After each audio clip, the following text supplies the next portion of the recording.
Hello, good morning. Durga Pal ma'am की class में आप सबका स्वागत है। Good morning students, welcome back to Durga Pal ma'am's class. जो भी बच्चे हैं क्लास अटेंड कर रहे हैं, प्लीज लाइक का बटन दबा करके अपनी अटेंडेंस लगा दें और पूरी क्लास को ध्यान से सुने। क्लास बीच में से बंक ना करें, क्योंकि जैसे ही आप क्लास बंक करते हैं आपके दिमाग से कोई भी इंपॉर्टेंट चीज़ निकल सकती है जो कि इस वीडियो में बताई जा रही है। क्लास आपके लिए बहुत इंपॉर्टेंट होने वाली है, क्योंकि ये आपका क्लास 9th का चैप्टर है, हरिशंकर परसाई द्वारा लिखा हुआ प्रेमचंद के फटे जूते, जो आपके क्षितिज भाग 2 का 5वां पाठ है। विस्तृत व्याख्या के साथ यहाँ पर मैं पूरा पाठ आपको समझाने वाली हूँ, जिससे आप किताब में से पाठ को पढ़ने से बच जाएंगे। अगर आप ध्यान से सुनते हैं तो आपको बहुत से शब्दों के अर्थ और बहुत से प्रश्नों के उत्तर भी साथ के साथ समझाए जाएंगे। इसलिए आप क्लास पूरी अटेंड कीजिएगा, क्लास को बंक करने की कोशिश मत कीजिएगा। क्लास के अंत में अपना प्यारा सा एक कमेंट छोड़ दीजिएगा, और यदि आपने अभी तक इस चैनल को सब्सक्राइब नहीं किया है तो प्लीज़ चैनल को सब्सक्राइब कर लीजिएगा और बेल आइकन को दबाना बिल्कुल मत भूलिएगा, जिससे आपको मेरी अगली क्लासों की नोटिफिकेशन तुरंत मिल जाएंगे। तो शुरू करते हैं। हरिशंकर परसाई जी द्वारा लिखा हुआ प्रेमचंद के फटे जूते। यहाँ स्क्रीन पर आप देख पा रहे हैं कि आपको हरिशंकर परसाई जी की तस्वीर दिखाई दे रही है।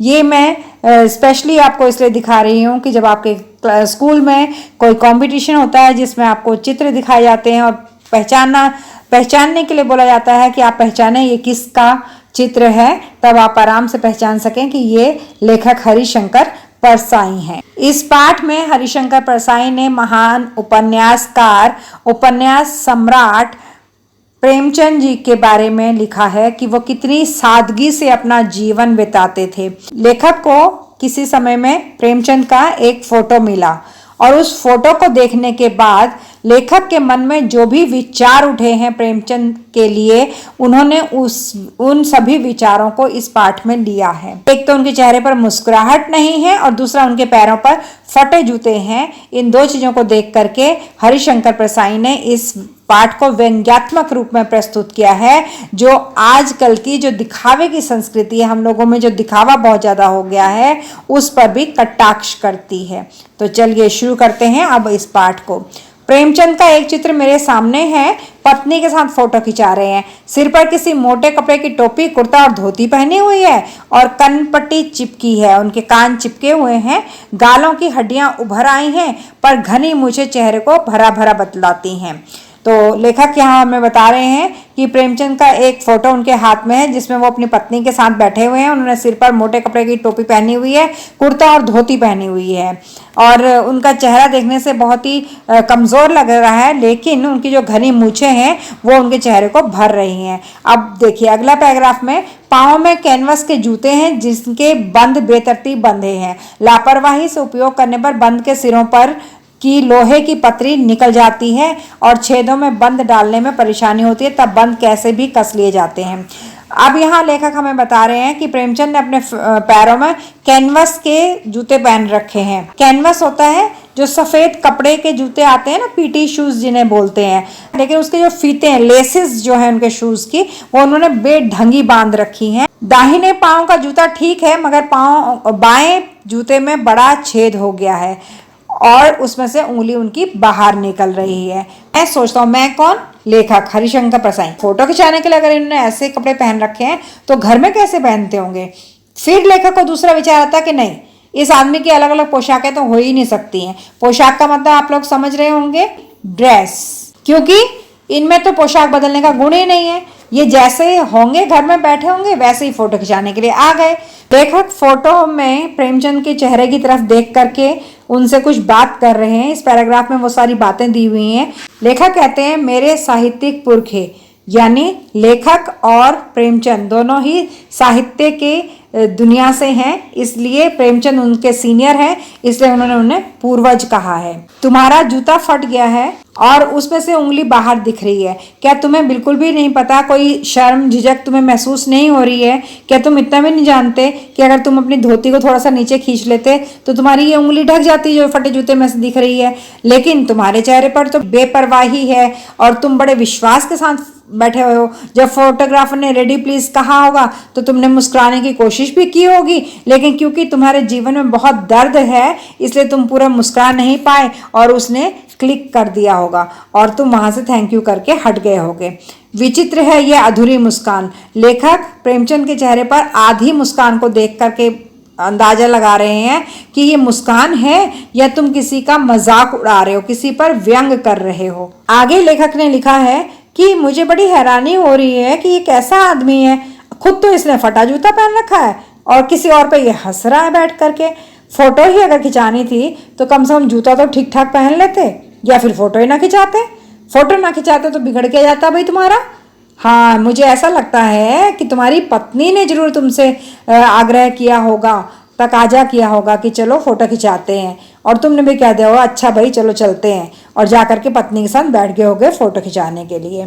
लेकिन ये कितनी बड़ी ट्रेजेडी है। ट्रेजेडी मतलब विडंबना कि आदमी के पास फोटो खिंचाने के लिए जूता भी ना हो। मैं तुम्हारी ये फोटो देखते देखते तुम्हारे क्लेश मतलब दुख कष्ट को अपने अंदर महसूस करके रोना चाहता हूँ, मगर तुम्हारी आंखों में जो व्यंग भरा हुआ है ये मुझे रोने से रोक देता है। इन पंक्तियों में साफ तरीके से लेखक ने प्रेमचंद की आर्थिक स्थिति को दिखाया है। लेखक बताने की कोशिश कर रहे हैं कि इतने बड़े उपन्यासकार होकर जिन्हें उपन्यास सम्राट की उपाधि मिली हुई थी, फिर भी वो आर्थिक रूप से कितने गरीब थे, लेकिन उन्हें कोई मलाल नहीं था अपनी गरीबी का। वो बड़े स्वाभिमान से जीते थे।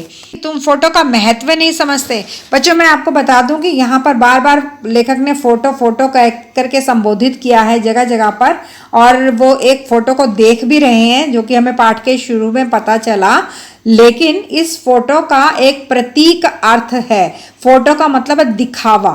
तो वो बता रहे हैं कि आप दिखावे का महत्व नहीं समझते। समझते होते तो किसी से फोटो खिंचाने के लिए जूते मांग लेते। अगर आपको दिखावा करना चाहते तो आप किसी से जूते उधार मांग लेते और तब फोटो खिंचाते। आजकल लोग क्या क्या करते हैं दिखावे के लिए। लोग तो कोट मांग के लाते हैं और उस कोट को पहना करके दूल्हा दिखाया जाता है। किसी की बारात जा रही है तो गाड़ी मांग लाते हैं उधार। फोटो खिंचाने के लिए तो यहाँ बीवी तक उधार मांग लाते हैं लोग, और तुमसे जूते भी नहीं मांगे गए। तुम फोटो का महत्व नहीं जानते, यानी तुम दिखावे का महत्व नहीं जानते। लोग तो इत्र चुपड़ कर फोटो खिंचाते हैं। लोग क्या करते हैं कि अपना परफ्यूम छिड़क लेते हैं और तब फोटो खिंचाते हैं कि फोटो में से भी खुशबू आ जाए। ये गंदे से गंदे आदमी की फोटो भी खुशबू देती है। इस पैराग्राफ में लेखक ने आजकल के लोगों के ऊपर कटाक्ष किया है, क्योंकि आजकल दिखावे की संस्कृति पनप रही है। इंसान के पास खाने के लिए ना हो, पहनने के लिए ना हो, लेकिन जब वो समाज में लोगों के सामने जाता है तो उधार मांग करके भी अच्छा पहनता है ताकि लोगों में उसकी प्रतिष्ठा बनी रहे। तो इसी बात को लेखक ने यहाँ प्रेमचंद के माध्यम से बताया है कि प्रेमचंद को दिखावे से कोई मतलब नहीं था। वो जैसे थे वैसे ही लोगों के सामने आते थे। टोपी 8 आने में मिल जाती है और जूते उस जमाने में भी 5 रुपए से कम में क्या मिलते होंगे। जूता हमेशा टोपी से कीमती रहा है। ये जो 2 लाइनें हैं बच्चों, ये बहुत इंपॉर्टेंट लाइनें हैं, और आपके पीछे अभ्यास में भी ये प्रश्न है कि इन लाइनों का मतलब क्या है, क्या भाव निकल रहा है इन लाइनों में से। तो इसे ध्यान से सुन लीजिएगा आप। टोपी 8 आने में मिल जाती है। 8 आने मतलब 50 पैसे, 50 पैसा। और जूते आज भी महंगे हैं और उस जमाने में भी महंगा था जूता। अब आप समझिए इस बात को। टोपी कहाँ पहनी जाती है? सिर पर। सिर किसका प्रतीक है? इज्जत का। और जूता कहाँ पहना जाता है? पैरों में। और पैर किस चीज का प्रतीक है? शक्ति का। कहते हैं ना किसी को ठोकर मार दी तो शक्ति का प्रतीक है जूता, पांव। तो पहले के जमाने में भी शक्तिशाली लोगों का बोलबाला था, और जो इज्जतदार लोग थे यानी टोपी, वो बहुत सस्ते थे। और आज भी जमाना यह है, आप देखते होंगे कि समाज में जो बहुत रोबीले लोग होते हैं, जो तानाशाह लोग होते हैं, जो दूसरों के ऊपर अत्याचार करते हैं, वो लोग आराम से खा रहे हैं, आराम से रह रहे हैं, लेकिन जो सीधे लोग हैं, शरीफ लोग हैं, इज्जतदार लोग हैं, उनकी कोई वैल्यू समाज में नहीं होती है। तुम भी जूते और टोपी के अनुपातिक मूल्य के मारे हुए थे। तो यहाँ लेखक बता रहे हैं कि प्रेमचंद ने जूता और टोपी के बीच का जो अंतर है ना, इसी अंतर के कारण वो इस गरीबी की हालत में रहते थे। अब तो जूते की कीमत और बढ़ गई है और एक जूते पर 2500 टोपियां न्यौछावर होती हैं। अब आज का जमाना क्या है कि अब तो जूते की कीमत यानी शक्तिशाली लोगों का और ज़्यादा वर्चस्व हो गया है, उन्होंने और ज़्यादा समाज को गंदा कर दिया है और एक जूते पर 2500 टोपियां न्यौछावर हैं, यानी कि एक अगर बदमाश किस्म का आदमी है तो 25 इज्जतदार लोग उसके आगे झुक जाते हैं।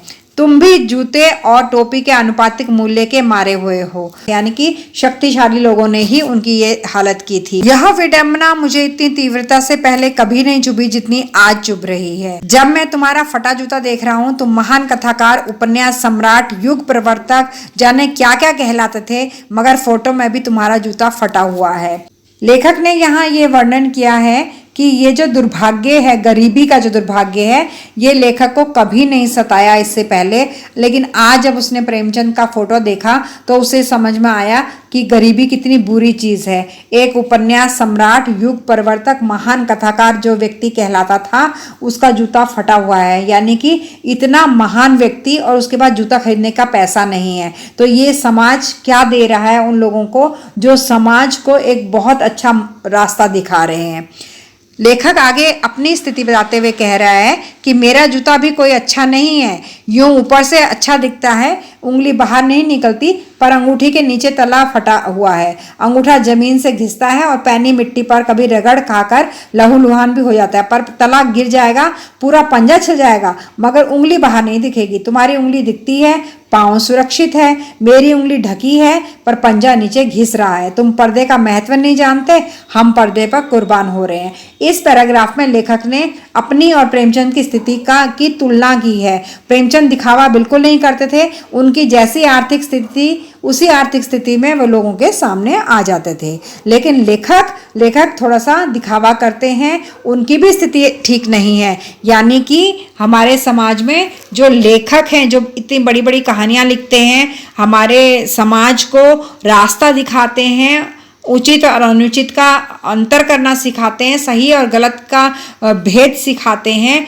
उन लोगों की आर्थिक स्थिति इतनी खराब थी, उनको इतना कम पैसा मिलता था इस काम के लिए कि वो अपने लिए जूता भी नहीं खरीद सकते थे, यानी कि गरीबी की हालत में उन लोगों ने अपना जीवन बिताया है। तो लेखक कह रहा है कि मेरी स्थिति भी ऐसी ही है, मेरे पास ज़्यादा पैसा नहीं है, हाँ, लेकिन मैं दिखावा जरूर करता हूँ, इसलिए मैं लोगों के सामने अपनी स्थिति नहीं लाता हूँ। मैं गरीब हूँ, ये बात मैं लोगों को नहीं बताता हूँ, इसलिए मैं अपने फटे हुए जूते को छिपा के रखता हूँ। मेरा जूता नीचे से फटा है, मेरी उंगली घिस रही है, यानी कि गरीबी में मुझे भी कष्ट हो रहा है, मैं भी गरीबी का जीवन जी रहा हूँ, लेकिन मैं इस बात को लोगों के सामने नहीं ला रहा हूँ। तुम फटा जूता बड़े ठाठ से पहने हो। प्रेमचंद की जैसी स्थिति है वैसा ही वो समाज को दिखा रहे हैं, उन्हें कोई शर्म नहीं आ रही, कोई झिझक नहीं हो रही कि मैं गरीब हूँ या मेरी स्थिति अच्छी नहीं है, मैं कपड़े और जूते अच्छे नहीं खरीद पा रहा हूँ, मैं ऐसे नहीं पहन सकता। हरिशंकर परसाई कहते हैं कि मैं तो ऐसा नहीं पहन सकता हूँ फटा जूता, फोटो तो मैं जिंदगी भर ना खिंचाऊँ फटे जूते में, चाहे मेरी कोई जीवनी यानी कोई भी मेरा रचना कार्य बिना मेरी फोटो के छप जाए, लेकिन मैं फटे जूते में फोटो कभी नहीं खिंचाऊंगा। तुम्हारी ये व्यंग्य मुस्कान मेरे हौसले पस्त कर देती है। अब लेखक की नज़र वापस से प्रेमचंद की मुस्कुराहट पे पड़ गई कि तुम्हारे चेहरे पर जो व्यंग वाली मुस्कान है ना, इससे मेरा जो हौसला है वो बिल्कुल ख़त्म हो जाता है। इस मुस्कान का मतलब क्या है? इसके बाद नीचे जितनी भी लाइनें दे रखी हैं बच्चों, इन लाइनों में मुंशी प्रेमचंद के एक एक उपन्यास की बात कही गई। एक एक लाइन में उन्होंने इतने बड़े बड़े उपन्यास लिखे हैं जो आज भी बहुत पॉपुलर हैं। अगर आपको कहीं इनका संग्रह मिले, आपके स्कूलों में अगर अवेलेबल हो तो ज़रूर पढ़िएगा, बहुत खूबसूरत उपन्यास है। तो उन्हीं की बात की है उन्होंने कि क्या होरी का गोदान हो गया। गोदान प्रेमचंद जी का उपन्यास है। क्या पूस की रात इनकी बहुत अच्छी स्टोरी है। मैं नीलगाय हल्कू का खेत चर गई। क्या सुजान भगत का लड़का मर गया क्योंकि डॉक्टर क्लब छोड़कर नहीं आ सकते? नहीं, मुझे लगता है माधव औरत के कफन के चंदे की शराब पी गया। कफन इनका एक और उपन्यास है। वही मुस्कान मालूम होती है। मैं तुम्हारा जूता फिर देखता हूँ कैसे फट गया। इन पंक्तियों में प्रेमचंद जी के उपन्यासों का जिक्र करने का मतलब लेखक का यही है कि इतने बड़े बड़े उपन्यास लिखे हैं जो आज तक बहुत पॉपुलर हैं। प्रेमचंद की मृत्यु के बाद भी उनके उपन्यास बहुत पढ़े जाते हैं, बहुत सराहे जाते हैं, बहुत लोग उन्हें पसंद करते हैं। लेकिन फिर भी इतने बड़े कलाकार का जूता फटा हुआ कि उसके पास इतना पैसा नहीं है कि वो जूता खरीद ले। यही हैरानी लेखक प्रकट कर रहा है कि मैं तुम्हारा जूता फिर देखता हूँ, ये फट कैसे गया? क्या बनिए के तगादे से बचने के लिए मील 2 मील का चक्कर लगाकर घर लौटते रहे? यानी तुम्हारे पास बनिए राशन जिससे लाते थे उसका कर्जा बढ़ गया था और उससे बचने के लिए तुम घूम फिर के घर आते थे, इस कारण से तुम्हारा जूता फट गया। तो हर बात में लेखक प्रेमचंद की गरीबी का प्रश्न उठा रहे हैं कि इतना बड़ा कलाकार कैसे इतना गरीब हो सकता है कि उसका जूता फटा हुआ हो। अपनी डे टू डे लाइफ को थोड़ा सा अच्छा बना सके, इतना पैसा भी प्रेमचंद जी ने इतने बड़े बड़े उपन्यास लिख करके नहीं कमाया। चक्कर लगाने से जूता फटता नहीं है, घिस जाता है। कुंभन दास का जूता भी फतेहपुर सीकरी जाने आने में घिस गया था। कुंभन दास भी एक कवि हुए हैं जिनने फतेहपुर सीकरी के महाराज ने अपने दरबार में बुला लिया था और उनसे कहा था मेरी प्रशंसा के गीत लिखो। तो उन्हें बार बार वहां आना जाना पड़ता था उनके दरबार में और बिना मन के भी उन्हें राजा की प्रशंसा में कविताएं कहनी पड़ती थी। तो उन्होंने कहा था आवत जात पनहैया घिस गई बिसर गयो हरि नाम। तो भक्ति काल की रचनाएं वो करते थे, भगवान की रचनाएं करते थे, लेकिन राजा के कहने पर उन्हें राजा के प्रशंसा की कविताएं लिखनी पड़ी। तो उन्होंने ये पंक्तियां लिखी कि आने जाने में ही मेरे तो पांव घिस गए हैं और मैं भगवान का नाम भूल गया हूँ। अब राजा जब अपने दरबार में बुलाते हैं तो कवियों को बहुमूल्य मणि हार ये और वो सब कुछ देते हैं उपहार में। लेकिन उन्होंने ये भी कहा कि ऐसे बुलाकर देने वालों के लिए जिनके देखे दुख उपजत है तिनको करबो परी सलाम। तो उन्होंने कुंभन दास ने ये लिखा था कि जिनको देखने से ही हमें दुख होता है उनको भी सलाम करना पड़ता है। पैसा इतनी बड़ी चीज है कि पैसे के लिए उन लोगों को भी सलाम करना पड़ता है। चलने से जूता घिसता है, फटता नहीं। तुम्हारा जूता कैसे फट गया? अगर तुम सिर्फ चले होते तो चलने से तो जूता घिस जाता है, फटता नहीं है। प्रेमचंद का जूता कैसे फटा? मुझे लगता है तुम किसी सख्त चीज को ठोकर मारते रहे हो। कोई चीज जो परत दर पर सदियों से जम गई है उसे शायद तुमने ठोकर मार मार कर अपना जूता फाड़ लिया है। कोई टीला जो रास्ते पर खड़ा हो गया था उस पर तुमने अपना जूता आजमाया। इस पैराग्राफ में लेखक ने एक हकीकत बताई है, एक सच्चाई बताई है कि हमारे देश में जो पैसे वाले पूंजीपति लोग हैं जो दूसरों को दबाकर रखते हैं, उनसे काम करवाते हैं, बहुत कम पैसा उन्हें देते हैं, उन लोगों पर कटाक्ष किया है कि प्रेमचंद का जूता फटने का कारण उनका चलना नहीं था बल्कि उनका किसी सख्त चीज को ठोकर मारना था। यानी मुंशी प्रेमचंद ने उस समय के उन पूंजीपति लोगों के बारे में लिखा था कि वो किस तरह से समाज को खोखला कर रहे हैं, किस तरह से दूसरे लोगों की मेहनत से पैसा कमा रहे हैं और उन लोगों को कुछ भी नहीं देते हैं। तो उन लोगों के बारे में जब उन्होंने लिखा तो फिर प्रेमचंद का विरोध हुआ। विरोध होने से क्या हुआ कि जो पैसे वाले लोग हैं सारा समाज उनकी तरफ लग जाता है, वो कुछ भी करवा सकते हैं। और प्रेमचंद एक गरीब इंसान थे, उनकी जो किताबें थी वो छपना बंद हो गई। हंस नाम की वो पत्रिका चलाते थे, वो उसका काम उनका ठप पड़ गया और उन्हें नौकरी तक छोड़नी पड़ गई थी। तो इन सब बातों का जिक्र किया यहाँ पर हरिशंकर प्रसाईं जी ने कि वो ऐसे वाले लोगों का विरोध करने के कारण मुंशी प्रेमचंद की हालत ऐसी हुई। तुम उसे बचाकर उसके बगल से भी तो निकल सकते थे। अब हरिशंकर प्रसाई कह रहे हैं कि तुमने उन लोगों से पंगा लिया ही क्यों? तुम उनसे बचकर भी तो निकल सकते थे, टीलों से समझौता भी तो कर सकते हैं। टीले यानी वही शक्तिशाली बलवान लोग जो समाज को खोखला करते हैं, उन लोगों से समझौता कर लेते। सभी नदियां पहाड़ थोड़े ही फोड़ती हैं। पहाड़ यानी कि जो कठोर लोग होते हैं, जो बदमाश लोग होते हैं, उनका वर्णन किया है कि सभी नदियां, जो सीधे सादे लोग होते हैं, वो इनसे सब लोग थोड़ी इनका विरोध करते हैं, कोई रास्ता बदल कर घूम कर चला जाता है। अभी भी आप देख रहे होंगे बच्चों कि समाज में यही होता है, जो सीधे शरीफ लोग होते हैं वो कहते हैं कि बदमाशों के मुंह क्यों लगना, जो बुरे लोग हैं, जो एंटी सोशल एलिमेंट्स हैं, उनके मुंह ना लगो, उनके पास ना जाओ, उनसे बात ना करो, दूसरे रास्ते से निकल लो, यही सीख सबको घर पर दी जाती है। लेकिन मुंशी प्रेमचंद ने उनका विरोध किया, इसलिए उन्हें आर्थिक स्थिति ऐसी झेलनी पड़ी। तुम समझौता नहीं कर सके, क्या तुम्हारी भी वही कमजोरी थी जो होरी को ले डूबी, वही नेम धर्म वाली कमजोरी? तो लेखक यहाँ कहते हैं प्रेमचंद से कि तुमने उन लोगों से समझौता नहीं किया। क्यों नहीं किया? क्योंकि तुम्हारा मन नहीं माना, क्योंकि तुम्हारे संस्कार वैसे नहीं थे, और तुम्हारा जो ये संस्कार थे यही तुम्हें ले डूबे, यही तुम्हारा बंधन बन गए, तुम्हारी मुक्ति नहीं हो पाई। तुम्हारा ये पाँव की उंगली मुझे संकेत करती सी लगती है, जिसे तुम घृणित समझते हो, उसकी तरफ हाथ की नहीं पाँव की उंगली से इशारा करते हो। फिर वो कहते हैं कि जो तुम्हारा पाँव निकला ना फटे जूते में से, मुझे ऐसा लग रहा है कि उन्हीं लोगों से जिनकी वजह से तुम्हारा जीवन बर्बाद हुआ, उन्हीं लोगों की तरफ तुम उंगली से इशारा नहीं कर रहे हो, पैर की उंगली से इशारा कर रहे हो, क्योंकि वो लोग इतने बेकार हैं कि तुम अपनी उंगली से भी इशारा करना सही नहीं समझ रहे हो। मैं समझता हूँ, तुम्हारी उंगली का इशारा भी समझता हूँ, और तुम्हारे चेहरे पे जो ये व्यंग्यात्मक मुस्कान है, मैं इसे भी समझता हूँ। तुम मुझ पर या हम सब पर हंस रहे हो। जो लोग ऐसे लोगों के बाजू से निकल जाते हैं, लेकिन इन लोगों के बारे में कुछ भी नहीं लिखते हैं। तुम कह रहे हो कि मैंने तो ठोकर मार मार कर जूता फाड़ लिया है, मेरी उंगली बाहर निकल गई है, लेकिन मैंने अपने पाँव को बचा लिया है, यानी कि मैंने अपने संस्कारों को बचा लिया है। मैं चलता रहा, मगर तुम उंगली को ढकने की चिंता में तलवे का नाश कर रहे हो। प्रेमचंद कहते हैं कि मैंने उन लोगों के बारे में लिखा, उनके विरोध में लिखा, मैंने समाज में फैली हुई बुराइयों के बारे में लिखा। उससे क्या हुआ कि मैंने समाज को जागरूक किया।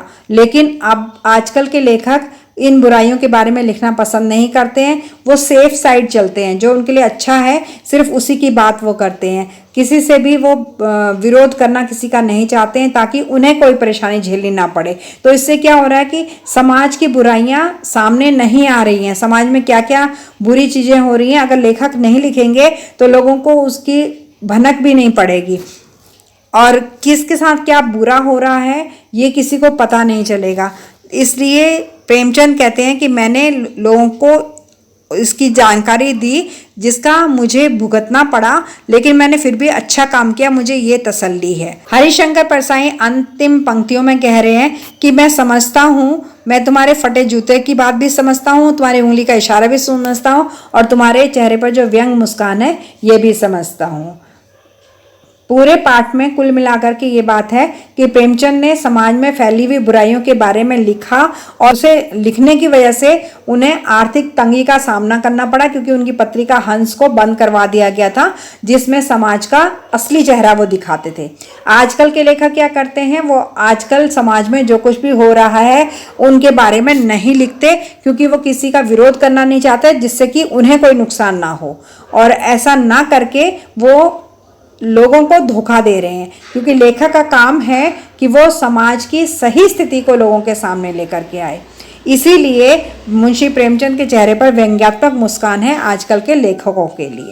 तो बच्चों, ये था प्रेमचंद के फटे जूते।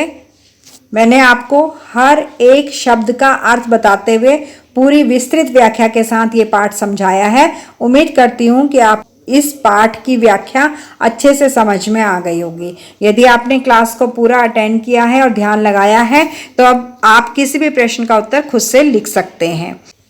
यदि आपने चैनल को सब्सक्राइब नहीं किया है तो प्लीज़ इसे सब्सक्राइब कर लें, लाइक का बटन दबाना बिल्कुल ना भूलें, और बेल आइकन को भी प्रेस कर दें, ताकि अगली क्लास का नोटिफिकेशन आपके पास तुरंत पहुंच जाए। अगली क्लास तक के लिए thank you. Thanks for attending Durga Pal Ma'am's class. Please like, share, subscribe, and don't forget to leave a lovely comment. Thank you.